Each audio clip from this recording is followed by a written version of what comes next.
வணக்கம் மக்களே, நீங்க பார்த்து கேட்கறது முக்கிய கம்பெனி. நாங்கள் ஹோஸ்ட் ஃபைனலி ஜுராசிக் வேர்ல்டு ரீபத் இந்தியாவில் ரிலீஸ் ஆயிடுச்சு. 2 நாள் டிலே தான், பட் இருந்தாலும் ஃபைனலாக இப்போதைக்கு இந்தியாவில் தமிழ் டப்பிங்கோடயே வந்திருக்கு. எனக்கு தெரிஞ்ச உங்கள் வீட்டில் சின்ன பசங்க இருந்தாங்கன்னா கண்டிப்பாக இந்த படத்தை ஜாலியாக என்ஜாய் பண்ணுவாங்க நம்புறேன். ஏன்னா டைனோசர்ஸை பார்க்க யாருக்கு தாங்க பிடிக்காது. அதுவும் இந்த படத்தில் நிறைய டைனோசர் ஆக்ஷன் சீக்வன்ஸ் இருக்கு. முக்கியமாக டீரெக்ஸ் அண்ட் பசங்க பார்த்து பயப்படக்கூடிய அளவுக்கு ஒரு வித்தியாசமான டைனோசர்னு சொல்லி நிறைய விஷயங்களை பார்த்தீங்கன்னா புதுசாக பண்ண ட்ரை பண்ணியிருக்காங்க. சில ஆக்ஷன் செட் பீசஸ் குழந்தைகளுக்கு பிடிச்ச மாதிரி ரொம்ப த்ரில்லிங்காக அமைச்சிருக்காங்க. ஸோ அதெல்லாம் ஜாலியாக என்ஜாய் பண்ணுவாங்க நம்புறேன். வீட்டில் சின்ன பசங்க இருந்தாங்கன்னா மறக்காம கூட்டு போங்க.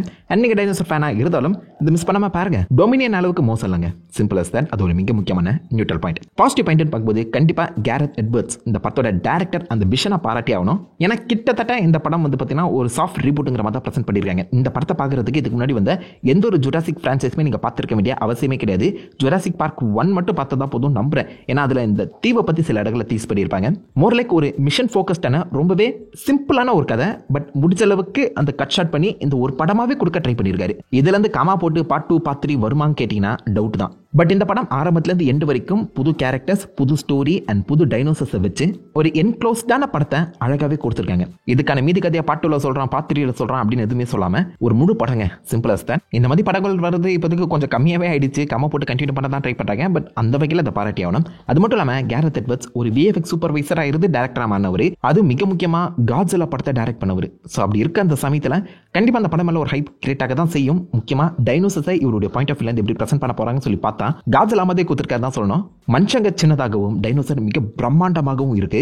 மோர் லைக் நிஜமாலே ஒரு டைனோசரோட சைஸ் இந்த மாதிரி தான் இருக்கும் போல அப்படிங்கிற ஒரு எஃபெக்டை கிரியேட் பண்ணிடுறாரு. Dinosaurs feels huge and threatening. இதுக்கு முன்னாடி அந்த ஃபாலன் கிங்டம், டொமினியன்லாம் எடுத்து பார்த்தீங்கன்னா ராப்டர்ஸ், பல டைனோசர்லாம் பக்கத்தில் ஓடிட்டு இருக்கும். அதை பார்த்தா அவ்வளோ பயம்லாம் வராது. ஆனால் இந்த படத்தை நீங்கள் பார்க்கும்போது பயம் கலந்த ஒரு பிரமிப்பு கண்டிப்பாக இருக்குங்க. அது டீரெக்ஸ் வச்ச ஒரு சீக்வன்ஸ் அமைச்சிருப்பாங்க. டீரெக்ஸை பார்த்து நம்ம வழக்கமாக நிறைய படங்களை பயந்துருப்போம். ஆனால் இந்த படத்தில் காமிக்கப்பட்ட அந்த டீரெக்ஸ் பிரம்மாண்டமாக இருக்கு.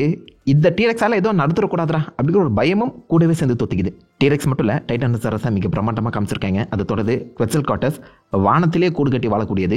அதுடைய அந்த பாயிண்ட் ஆஃப் வியூ என்ன மாதிரி இருக்குங்கிறத அவ்வளோ அழகாக ப்ரெசென்ட் பண்ணியிருக்காங்க. படத்தோட கடைசியில் வர டீரெக்ஸ் மிக பிரம்மாண்டமான டைனோசர். இது வரைக்கும் ஜுராசிக் வேர்ல்டே வந்ததுல மிக பிரச்சனை சொல்லலாம். கிட்டத்தட்ட காட்ஸில்லா மாதிரி அதை ஹேண்டில் பண்ணியிருக்காங்க தான் நான் சொல்வேன். ஐ மீன் எக்ஸாக்டாக அந்த ரெட் கிளாஸ் சீக்வன்ஸ்லாம் அந்த படத்தில் அப்படியே ரெப்ளிகேட் ஆகிருக்கு. அண்ட் சில இடங்கள் அது பக்கவாக ஒர்க் அவுட் ஆகவும் செஞ்சிருக்கு. டீரெக்ஸ் வந்து அந்த சீக்வன்ஸ் எல்லாமே ஒரு ஹாரர் வைப் உங்களுக்கு கண்டிப்பாக கிளப்பி விடும். ஓவராலாக பார்க்கும்போது விஎஃப்எக்ஸ் சைடில் ஒரு சின்ன பிசுரை கூட உங்களால் சொல்ல முடியாது. அண்ட் முடிஞ்ச அளவுக்கு எனக்கு தெரிஞ்ச ஜுராசிக் ஃப்ரான்ச்சைஸை இன்னும் வேற மாதிரி மெருகேற்றி தான் கொடுத்துருக்காரு நான் சொல்வேன். கேரத் எட்வர்ட்ஸோட அந்த விஷன் இந்த படத்துக்கு பக்காவாக செட் ஆயிருக்கு. ஒரு தண்ணி தீவில் இத்தனை டைனோசர், இவ்வளோ பிரம்மாண்டமான டைனோசர் என்னென்ன பண்ணிட்டு இருக்குன்னு சொல்லி அவ்வளோ அழகாக நம்ம கண்ணில் காமிச்சிருக்காரு.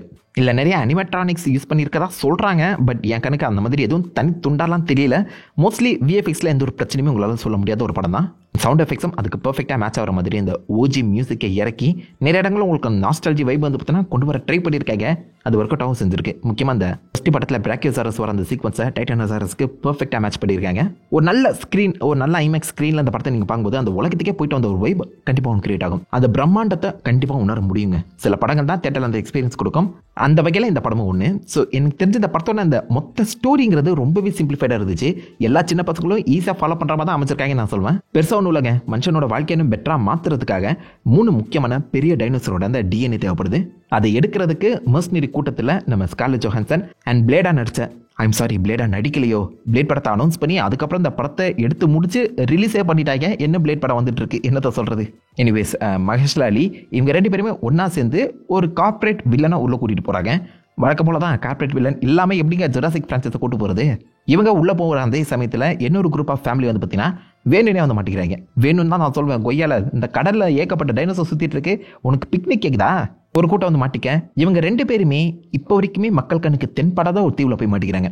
அந்த தீவுங்கிறது ஜுராசிக் பார்க்கில் இருக்க அந்த டைனோசர் உருவாகிறதுக்கு முன்னாடியே உருவாக்கப்பட்ட ஒரு தீவு. இந்த தீவுக்குள்ள இருக்க டைனோசர்ஸை மற்ற மிருகங்கள் கூட மியூட்டேட் பண்ணி உருவாக்கியிருப்பாங்க. ஸோ நீங்கள் இது வரைக்கும் பார்க்காத, கேள்விப்படாத பல டைனோசர் உள்ள வந்திருக்கும். அதில் ஒன்று தான் மியூட்டடான். ராப்டர்ஸும் ஒரு டெரஸரும் மிக்ஸ் பண்ணியிருப்பாங்க. அதே மாதிரி டீரெக்ஸ் இருக்க எல்லா டிஎன்ஏயுமே ஒன்றா குழச்சி வச்சிருக்காங்க. அப்படிதான் சொல்லணும். புது புது டைனோசர்ஸ் நீங்கள் பார்ப்பீங்க. அந்த டைனோசர் வாழக்கூடிய அந்த தீவில் இருந்து இவங்க தேவையான இந்த டிஎன்ஏ எடுத்து தப்பிச்சாங்களா இல்லையா, இதுதான் பேசிக் அவுட்லைன். ஒரு மிஷன் ஃபோக்கஸ்டாக தான் போகும். கிட்டத்தட்ட ஒரு கேம் விளாட்ற மாதிரி வச்சுக்கோங்க. ஒவ்வொரு டைனோசராக போய் அந்த டிஎன்ஏ எடுத்து நீங்கள் வந்து எஸ்கேப் ஆவீங்க. இந்த மாதிரி தான் கதையை நகர்ந்துட்டு இருக்கோம். ஈஸி ஃபாலோ பண்ணுறது. பெரிய ட்விஸ்ட் அண்ட் டர்ன் கூட ஒன்றும் இருக்காதுங்க. ஐ மீன் இந்த கேரக்டர் இந்த டைனோசரால் தான் சாவாங்கிற கொண்டு நீங்கள் வந்து கெஸ் பண்ணுவீங்க. அந்தளவுக்கு ரொம்ப சிம்பிளான கதை, சிம்பிளான ஸ்க்ரீன் பிளே, எல்லாருக்கும் புரியணும்னு சொல்லி எடுத்துருக்காங்க. அது மட்டும் தெளிவாக தெரியுது. இதை ஒரு வகையில் பாசிட்டிவ்னு சொல்லலாம். என்ன சின்ன பசங்க டைனோசரை மட்டும் என்ஜாய் பண்ணணும்னு நினச்சி இந்த மாதிரி பண்ணியிருப்பாங்களோ என்னமோ. ஆனால் கொஞ்சம் மெச்சூர்டான ஏகப்பட்ட படங்கள் நீங்கள் பார்த்துருந்தீங்கன்னா அது ரொம்ப சில்லியாக உங்களுக்கு ஃபீல் ஆகும். இது ஒரு பேலன்ஸ்டான பாயிண்டாக நான் சொல்கிறேன். ஓகே, நிறைய பேருக்கு இது பாசிட்டிவாக இருக்கலாம், நெகட்டிவாகவும் இருக்கலாம். இந்த படம் முழுக்கவே செட் பீசஸ் தான் கேரி பண்ணுது. ஐ மீன் நிறைய செட் பீஸ் அமைச்சிருக்காங்க. ஃபர்ஸ்ட் மோசசாரஸை வச்சு தண்ணி கட்டியில் ஒரு சம்பவம் நடக்கும், டீரெக்ஸை வச்சு ஆற்றுல ஒரு சம்பவம், குஜல் காட்டஸை வச்சு வானத்தில் ஒரு சம்பவம், மியூட்டடான வச்சு கிட்டத்தட்ட சூப்பர் மார்க்கெட்டில் ஒரு சம்பவம் நடக்கும், ஃபைனலாக டீரெக்ஸ் வச்சு ஒரு சம்பவம். இந்த மாதிரி நம்ம என்ன பார்க்க வந்தோம், டைனோசர்ஸை அதை வச்சு மட்டுமே சில சீக்வன்ஸாக அழகாகவே கடத்தி கொண்டு போயிருக்காங்க. ரசிக்கும்படியும் இருக்குது. அந்த டீரெக்ஸ் சீக்வன்ஸ்லாம் ஜுராசிக் பார்க் 1ல எழுதுனதான் அது முடிஞ்ச அளவுக்கு ரொம்ப அக்யூரேட்டாக இந்த இடத்துல ரீக்ரியேட் பண்ணியிருக்காங்க தான் நான் சொல்வேன். லைட்டாக உங்களுக்கு பயமும் வரும். இதுக்கு முன்னாடி வந்து ஜுராசிக் ஃப்ரான்ச்சைஸில் எடுத்து பார்த்தீங்கன்னா இந்த மாதிரி நிறைய டெரைனுக்கு அவங்க மாறி இருக்க மாட்டாங்க. ஆல்மோஸ்ட் லைக் ரொம்ப ஃபேமஸான நிறைய முக்கியமான டைனோசர்ஸ்லாம் இறக்கி சம்பவம் செஞ்சுருக்காங்க. ஃபன்னாக தாங்க இருக்குது. அந்த சீக்வன்ஸை மட்டுமே நம்பி இந்த படம் கேரி அவுட் ஆகி போகுது. எனக்கு அதை முக்கியம் இல்லை, டைனோசர் தான் முக்கியம் நினைக்கிறவங்களுக்கு கண்டிப்பாக ஒரு பாசிட்டிவ் பாயிண்ட் தான். இதை தாண்டி படத்தோட குவாலிட்டி, எஸ்எஃப்எக்ஸ், விஎஃப்எக்ஸ் இல்லை எந்த ஒரு குறையுமே சொல்ல முடியாது. டெக்னிக்கலி சவுண்டான ஒரு படம், சிம்பிளாக கொடுக்குற காசுக்கு ஆக்ஷன் சீக்வன்ஸ் ஒர்த்தாக இருக்கும். அவ்வளோதாங்க, பாசிட்டிவ் பாயிண்ட்ஸ் முடியுது. அப்படியே நம்ம நெகட்டிவ் பக்கம் போனோன்னா, ஹியூமன் கேரக்டர்ஸ் எதுக்கடா இருக்கீங்க நீங்கள், படத்துக்குள்ளே எதுக்கு இருக்கீங்கன்னு அவங்களுக்கும் தெரியல, நம்மளுக்கும் தெரியல. ஸ்கார்லெட் ஜோஹான்சன், மார்ஷல் அலி சும்மா இருக்கிறதுக்கு இந்த படத்தை நடிச்சு கொடுத்துலாம் அப்படிங்கிற மாதிரி தான் வந்து நடிச்சிருக்காங்க. மொத்த படமுமே ஒரு கேஷ் கிராபாக தான் இருக்குது. இந்த பேரை வச்சு காசு சம்பாதிச்சிடலாம் அப்படிங்கிறதால தான் படமே எடுக்கப்பட்டிருக்கு. அது தெளிவாக தெரியுது. எந்த ஒரு ஹியூமன் கேரக்டர்ஸ்க்கும் இம்பார்ட்டன்ஸ் கொடுத்த மாதிரியே தெரியல. ஒரு பக்கம் பர்சனாலிட்டி குரூப், இன்னொரு பக்கம் தேவையில்லாமல் ஒரு ஃபேமிலி இன்ட்ரடியூஸ் பண்ணுறாங்க. ஐ மீன் ஜுராசிக் வேர்ல்டு, ஜுராசிக் ஃப்ரான்ச்சைஸ்னோட ஒரு ஃபேமிலி வந்தாகணுமா? ஒரு டெம்ப்ளேட் வச்சிருக்காங்க இங்கே இவனுங்க. லைக் இந்த ஃபேமிலி வருது, இந்த மர்சரி குரூப் இருக்குது, இந்த கூட்டத்திலே ஒருத்தான் கார்பரேட் வில்லன் இருப்பான், அந்த வில்லன் கட்சியில் ட்விஸ்ட் அடிப்பான், மெயின் டைனோசரால அந்த வில்லன் சாவான், அதுக்கப்புறம் இதை இவங்க எல்லாருமே தப்பிச்சிருவாங்க. இதுதான் பேசிக் டெம்ப்ளேட்டாக அப்படி இந்த இடத்துல ஃபில் பண்ணியிருக்காங்க. பத்ததுக்கு வரைக்கும் இதுக்கு முன்னாடி வந்து எல்லா ஜுராசிக் ஃப்ரான்ச்சைஸில் இருக்க முக்கியமான சீக்வன்ஸை எடுத்து அப்படியே ரீக்ரியேட் பண்ணியிருக்காங்க. ஏன்டா இது ஜுராசிக் வேர்ல்ட் ரீபர்த்தா இல்லை குட் பேட் அக்லியான்னு சொல்லி கேட்குற மாதிரி தாங்க இருக்குது. எத்தனை ரெஃபரன்ஸு, எத்தனை, ஏன் இப்படி ஜுராசிக் வேர்ல்டு 3 அப்படியே ரீமேக் பண்ணியிருக்காங்க.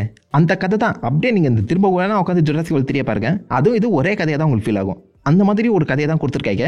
அந்த ஜுராசிக் வேர்ல்டு 3லயாச்சு அந்த ஃபேமிலி மேலே உங்களுக்கு சின்ன கர்சனை ஏற்பட்டிருக்கும். ஆனால் அந்த படத்தில் அது கூட இல்லைங்க. ஃபேமிலி தனியாக இருக்குது, மர்சரி குரூப் தனியாக இருக்குது, கடைசியில் ஒன்றா சேர்ந்துடுறாங்கன்னு சொல்லி இஷ்டத்துக்கு எழுதியிருக்காங்க. ஒரு கேரக்டர் கூட உங்களுக்கு ஞாபகம் இருக்க மாட்டாங்க. எந்த ஒரு வகையிலுமே கதைக்கு கான்ட்ரிபியூட் பண்ணாத கேரக்டர்ஸாக தான் அத்தனை பேர் இருக்காங்க நான் சொல்வேன். ஒருத்தருக்கு பேக் ஸ்டோரி ஸ்ட்ராங்காக இல்லை, ஒருத்தரும் அந்த பிளாட்டை முன்னோக்கி நகர்த்தின மாதிரியே தெரியல. சும்மா வராங்க போகிறாங்க, ஸ்க்ரீனில் இருக்காங்க, அவ்வளோதான் வந்து நம்மளுக்கு ஃபீல் ஆகுதே தவிர்த்து படத்தில் அந்த கேரக்டர்ஸ் இருக்கிறதே இல்லாதது ஒன்று தான். Human characters are the wasted potential இந்த படத்தில். அதுவும் ஒருத்தர் 2 பேர் இருந்தாலும் பரவாயில்ல, எண்ணி பார்த்தா 8 பேர் இருக்காங்க. அந்த ஃபேமிலி இல்லாமலே கதையை சொல்லியிருக்கலாம், அதுவே பக்காவாக ஒர்க் அவுட் ஆகிருக்கும் போல. இஷ்டத்துக்கு எழுதியிருக்காங்க தான் நான் சொல்வேன். ஒருத்தர் மேலேயுமே எமோஷனல் கனெக்ஷன்ங்கிறது ஏற்படல. படத்தோட கடைசியில் எவன் சத்தம் எனக்கு என்ன அப்படிங்கிற ஃபீலில் தான் உட்காந்துருப்பீங்க. எவன் சத்தம் எனக்கு என்னன்னு தோணும் போது யாருக்கு ரூட் பண்ணுறது, டைனோசரை பார்க்குறதா இன்னும் மனுஷங்களை பார்க்குறதா, சுத்தமாக கனெக்ட் ஆகல. கண்டிப்பாக ஹியூமன் கேரக்டர்ஸ் இன்னும் பெட்டராக எழுதிருக்கணும். ஸ்கிரிப்டாக எழுதும் போதே மர்சனரி கதை தனியாகவும் ஹியூமன் கதை தனியாகவும் தான் எழுதியிருக்காங்க. ஃபைனலாக இது 2 படமாக இருக்கு பதிலாக ஒன்றா எடுத்துடலாங்கிற தாட்டில் கொடுத்துருக்காங்க.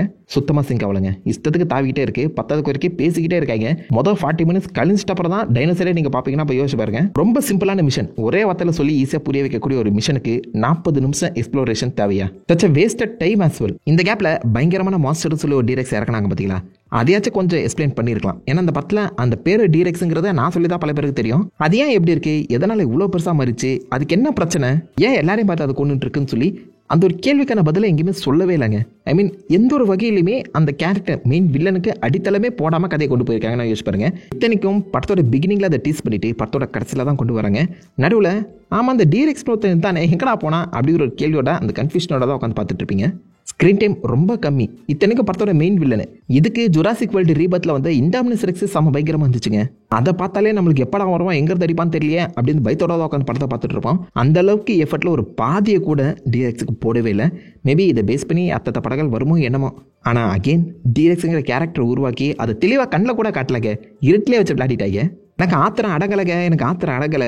இதுக்கு மேலே சொன்னால் ஸ்பாயில் பண்ணுவேன். ஸோ ஸ்பாயிலர் ரிவ்யூவில் அதை தனியாக பார்ப்போம். டிரெக்ஸை வேஸ்ட் பண்ணிட்டாங்க. இது மட்டும் இல்லாமல் கதை ஒரு டெம்ப்ளேட் வடிவத்தில் தான் நகர்ந்துட்டு இருக்கு. முன்னாடியே சொன்ன மாதிரி டிஎன்ஏவை கலெக்ட் பண்ணும் 3 முக்கியமான டைனோசர். முதல் டைனோசர் கிட்ட போவீங்க, அது அடிக்கும், கலெக்ட் பண்ணிட்டு ஓடி வந்துடுவீங்க, அதுவும் விட்டுரும். செகண்ட் டைனோசர் கிட்ட போவீங்க, அது அடிக்கும், கலெக்ட் பண்ணிட்டு வந்துடுவீங்க, அது விட்டுரும். 3வது டைனோசர் கிட்ட போவீங்க, அடிக்கும், கலெக்ட் பண்ணிட்டு வந்துடுவீங்க. அந்த மாதிரி லைக் ரொம்ப ரெப்படிட்டிவாக ஃபீல் ஆகிட்டே இருந்துச்சு. திரும்ப ஒரே மாதிரியான விஷயத்தை பார்க்குற மாதிரி தான் இருந்துச்சு. அவங்க காமிக்க ட்ரை பண்ண ஆக்ஷன் சீக்வன்ஸ் ஒன்னாச்சு பாராட்டலேமே தவிர்த்து இட் ஃபெல்ட் ஸோ ரெப்படிட்டிவ். இது 10வது வரைக்கும் ஸ்பீட் பிரேக்கர் மாதிரி அந்த ஃபேமிலி வேறு அடிக்கடி வந்து ரொம்ப முட்டா பீஸ் மாதிரி சுற்றிட்டு தாங்க. லிட்டரலாக ஒருத்தன் ஒரு பள்ளத்துக்குள்ள கீழே விடுறான், அவனை காப்பாற்றணும்னு பார்ப்பீங்களா இல்லை பள்ளத்துக்குள்ளே நீங்களும் குதிப்பீங்களா? படத்தில் அப்படி ஒரு சீக்வன்ஸ் அமைச்சிருக்காங்க. என்னன்னு சொல்கிறதுன்னு தெரியல. முட்டா பீஸ் எல்லாருமே ஒன்றா சேர்த்து ஒரு ஃபேமிலி உருவாக்கி வச்சிருக்காங்க. ரொம்பவே கிளீஷியாவான ஹியூமன் வில்லன். இவன் இந்த கேரக்டர் தான், இவனுக்கு முடிவு இப்படி தான் வரப்போகுதுங்கிறத நீங்கள் முன்னாடியே கெஸ் பண்ணி வச்சுருவீங்க. அது அப்படியே நடக்கும். எல்லாமே ரெப்படிட்டிவாக இருக்குது. ஏன்னா தானோன்னு எழுதி இதை ஜஸ்ட் ஜுராசிக் வேர்ல்டுங்கிற பேரை மட்டும் வச்சு காசு பார்த்துலாங்கிற தாட்டில் தான் எடுக்கவே செஞ்சுருக்காங்க. ஒரு கம்ப்ளீட் கேஷ் கிராப் மூவி இது. ஆனால் ஜுராசிக் வேர்ல்டு ஃப்ரான்ச்சைஸ்லன்னு பார்க்கும்போது எனக்கு தெரிஞ்சு இது ஃபாலன் கிங்டம் அண்ட் டொமினியனோட பெஸ்ட்டாக இருக்குது. ஆக்ஷன் சீக்வன்ஸ் அந்த அளவுக்கு நேர்த்தியாக கொடுத்துருக்காங்க. ஆனால் படம் பார்த்து முடிஞ்ச ஒரு 2 நாள் கழிச்சு இந்த படத்தில் என்னென்ன கேரக்டர்ஸ்க்கு என்னென்ன பேருங்கிறத முதற்கொண்டு நீங்கள் மறந்துடுவீங்க. ஆக்ஷன் ஞாபகம் இருக்கும், ஆனால் மோட்லி கதை ஞாபகம் இருக்குமா? கேள்விக்குறி தான். நல்ல பொட்டன்ஷியல் இருக்கக்கூடிய ஒரு கான்செப்டை எந்த அளவுக்கு வேஸ்ட் பண்ண முடியுமோ அதை பண்ணியிருக்காங்க. அண்ட் டீரெக்ஸ் ஸ்பாயில் ஆனாலும் பரவாயில்ல, வேஸ்ட் பண்ணிட்டாங்க தான் நான் சொல்வேன்.